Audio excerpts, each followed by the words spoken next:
Dios les bendiga, que la presencia gloriosa del Espíritu Santo se revele con poder y que esta palabra pueda quedar en sus corazones como un sello.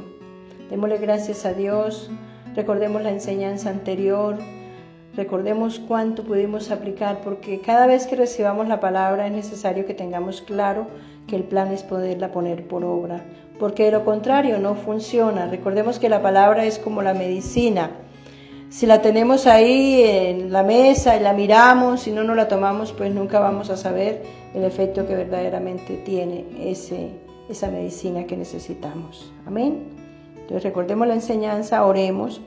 Cada uno en su espacio. Nosotros no oramos acá es porque el espacio es muy cortico, pero ustedes sí oren. Ustedes hacen una pausa en el audio y oran para que la palabra quede grabada en sus corazones, porque ese es el propósito central de esta palabra.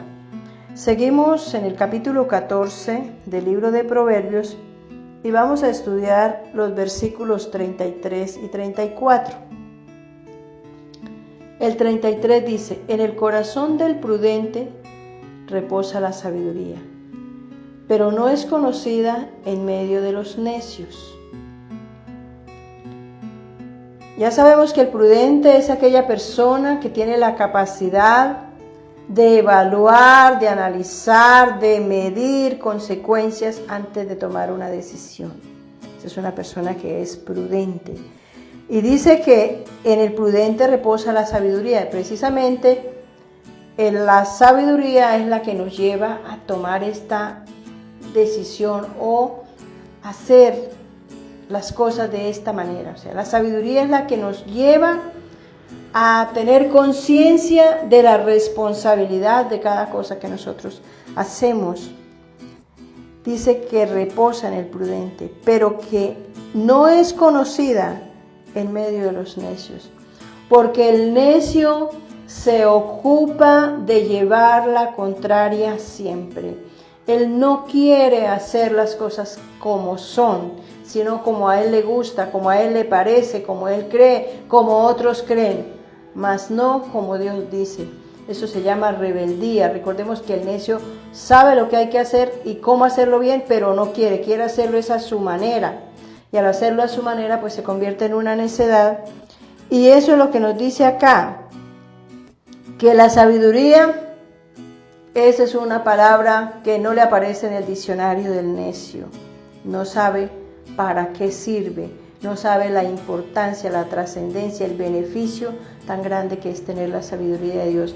Recordemos que la sabiduría es la que nos da Dios, que es la capacidad de aplicar todo lo que Dios nos va enseñando cada día, pero hay que pedirla y hay que utilizarla y hay que ejercitarnos en ella. Pero al necio no le interesa. En el 34 dice: la justicia engrandece a la nación, mas el pecado es afrenta de las naciones. ¿Qué si lo sabemos nosotros?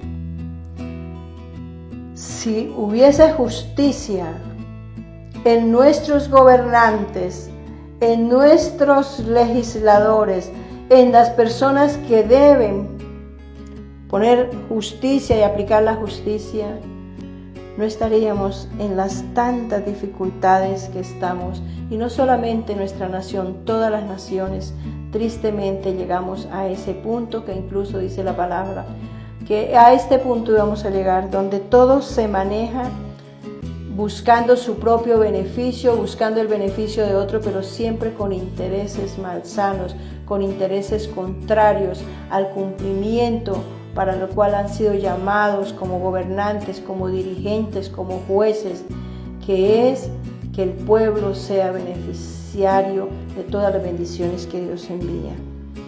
Vivimos en esa condición, pero el asunto es, eso lo hacen los gobernantes y los jueces, ¿y nosotros qué? ¿Estamos aplicando justicia en lo que hacemos?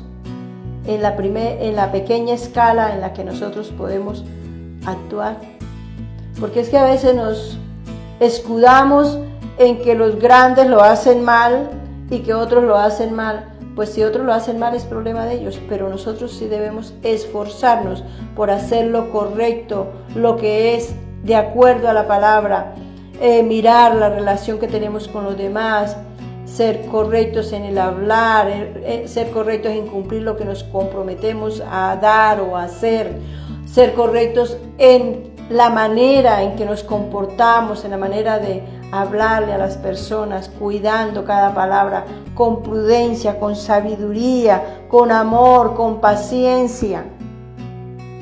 Dice más, el pecado es afrenta de las naciones. Cuánto pecado, cuánta maldad, cuánta crueldad estamos viviendo. Cuántas cosas mal hechas estamos viviendo en esta nación y en todas las naciones. ¿Qué podemos hacer nosotros por eso? Orar, ayunar. Mire que es tan importante la oración. Si la mitad de esta nación realmente estuviera orando por las necesidades espirituales que tiene nuestra nación en medio del caos no estaría así. Pero preguntémonos, en esta mañana, en esa oración íntima que tuvimos con el Señor, ¿oramos por otros? ¿Oramos por las personas que de pronto no tenemos cercanía? ¿Oramos por los gobernantes? ¿Oramos por el vecino? Es que el problema está en esto. Uno oye orar a la gente, pero ora por sí misma y por su familia. Si todavía estamos orando solamente pidiendo la comidita del día, lo del arriendo y lo de ir al colegio y esas cositas, todavía estamos orando en la carne, porque estamos orando por las necesidades primarias que ya sabemos que Dios las suple. Porque Dios suple las necesidades primarias, eso lo ha dicho, para quienes le buscamos. Tenemos que empezar a ampliar nuestra oración, orar por otros. Cuando yo estoy orando por otras personas, estoy sirviéndole a Dios en la obra. Cuando estoy orando por los pastores, cuando estoy orando por mis hermanos de la congregación, por los hermanos del mundo entero, por las familias de mis hermanos, por las necesidades de otros. Es que la oración, cuando ya empezamos a caminar, debe cambiar y debe ser una oración por las necesidades de otras, especialmente las espirituales. Porque cuando le dicen a uno, mire, ore por mi hermano, por mi tío, es que se está portando mal, es que es borracho. Yo debo orar para que la presencia de Dios llegue a su vida y se convierta, porque cuando se convierta va a dejar todo lo mal y le va a dejar de ir mal. Eso es lo que tenemos que tener en este tiempo en cuenta. Mas el pecado es afrenta de las naciones. Qué vergüenza con Dios, porque con las demás naciones, como todas están iguales, entonces incluso entre ellos se ponen de acuerdo. Pero eso no es lo que nos toca estar, en eso no nos tenemos que escudar, tenemos que hacer la tarea. Amén.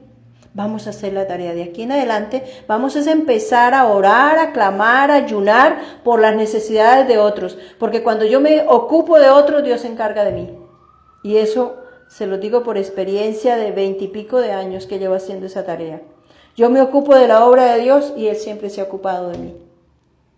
Oremos para que nuestra familia se convierta al Señor, para que las familias de mis hermanos, que ellos disfruten de ese inmenso placer. Es una dicha inmensa cuando vemos a nuestros hijos sirviéndole con amor, comprometidos.